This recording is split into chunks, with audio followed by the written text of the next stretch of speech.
example, pagkain. No, pagkain. Okay. Kung kami ho agency, sa tingin namin, dapat confidential yung supplier namin kasi baka lasunin. Baka may matuntun, no? Matuntuntun yung supplier namin. Tapos tinanggal namin yung address. Tinanggal namin yung ibang details doon. Sinabit namin sa COA. No? Acceptable pa rin ba sa COA yon?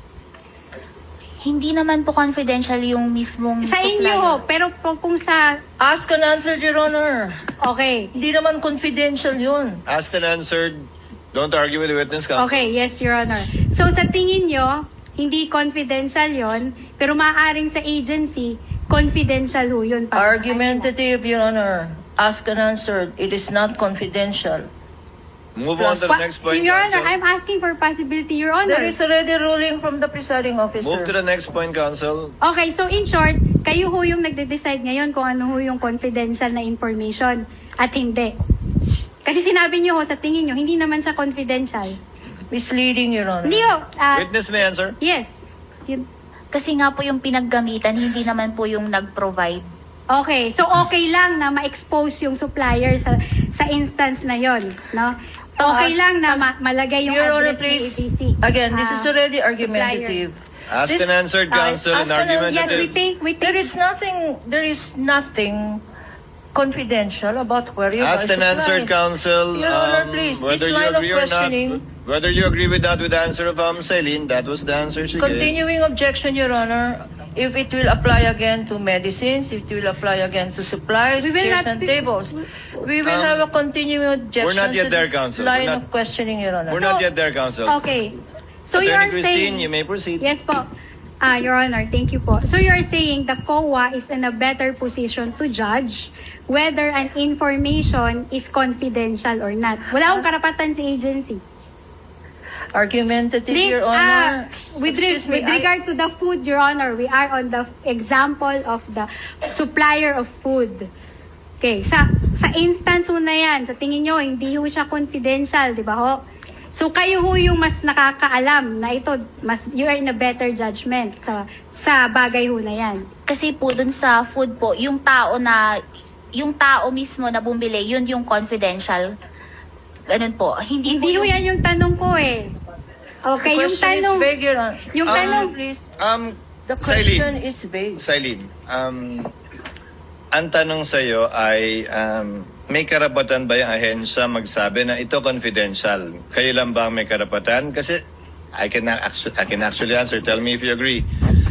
You review the submissions of the agencies, correct? Opo. Pag may observation kayo, mag-AUM kayo, and they can say, hindi, confidential to. And then you can agree or disagree, correct? Based on the evaluation po ng magiging response nila. And given the difference in the notice of suspension and notice of disallowance, as pointed out by counsel earlier, na may mga tinanggal na kayo, may mga binawas kayo, di ba? Opo. Kasi napaliwanag nila. Opo. So, minsan sinasabi nila sa unang tingin mo, hindi confidential to, biglang nagpaliwanag sila, confidential yon, binawas nyo o binabawas nyo. Opo, based po sa evaluation ng response nila, kung na-answer na po nila yung issues raised dun sa AOM or Na-answer or napaliwanag nila o nakumbinsi kayo na confidential ito. Therefore, hindi kailangan ng resibo o invoice. Opo. Tama. But Opo. your determination is anyway appealable, if at all, to the Supreme Court, the Commission of the Supreme Court. Pag yung sa COA po, opo, pag may decision, may remedy pa po na umakyat sa Supreme Court. Yes. Okay. Counsel, move on. so in short, no, sa sagot mo na yan, ibig sabihin, kayo talaga yung nagde-determine na ito, hindi dapat to confidential. Kasi nga, kagaya nung supplies, medicine, and food. Yun po yung naging basis ninyo ng ND ninyo, di ba po? Your Honor, please, I think this was the question itself of the presiding officer. Already Ask and answered, answer. Counsel. Yeah, the Already answer is, answered. we want to put it on record, Your Honor. The answer. Ano Ask yung... and answer, Your Already Honor. answered. She agrees, Counsel. She agrees. She So, already agrees. okay. So, they will... Okay, I'll move on, Your Honor. Can we move on, Your Honor? Now, Ms. Celine, who determines the safeguard to be implemented in order to secure the success of an agency's confidential operations? Part ba ho yun ng audit ninyo? Na kung ano yung mga hindi dapat dinadivulge or dinadivulge ng agency? Part 2 ba ng ICFA audit yun? with regard to their confidential operations.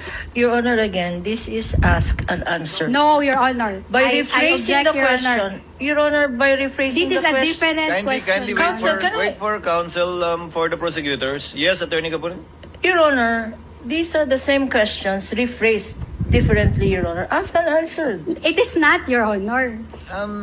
Kasi yung kanina, What is The your- presiding who officer- determines whether... The court will allow it. Attorney Saline, please answer. Pwede pong pakiulit. Okay, ulitin ko po Who determines? Sino ba yung nagde-determine kung ano dapat yung mga safeguards, no? Mga panuntunan na i-implement po dapat ng agency para ma-secure po yung success ng confidential operations. In short, sino dapat yung nagde-determine na itong information na to confidential, ito hindi?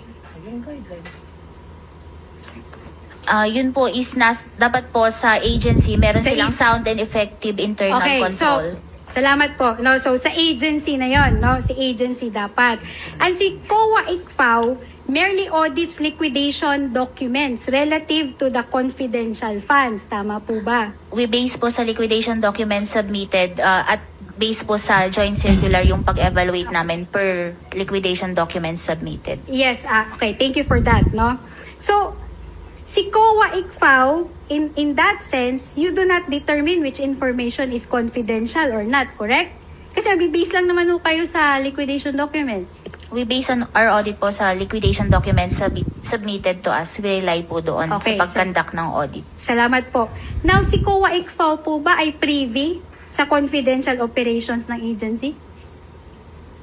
Kasali ho ba kayo dun sa mga confidential operations po ng OVP, for example? We base lang po our audit dun sa liquidation documents submitted So, to in us. short, just answer the question. Kasali ho ba kayo sa confidential operations Answered, ng Your OVP? Honor. They base it Wala on hong the- answer ho, Your She Honor. did not answer, counsel. She did not answer. She Yes based or it no? on the documents. Saline, just answer it. Hindi kayo kasama, di ba? Hindi po. Base Okay. lang po kami sa documents. So, Okay. just say that hindi kayo kasama. Salamat po, Your Honor.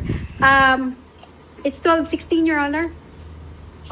Do you want Okay lang po ako. I can Thank you for continue. pointing that out, counsel. Okay, Because kasi po, next my point na lang colleagues po have ito, been no?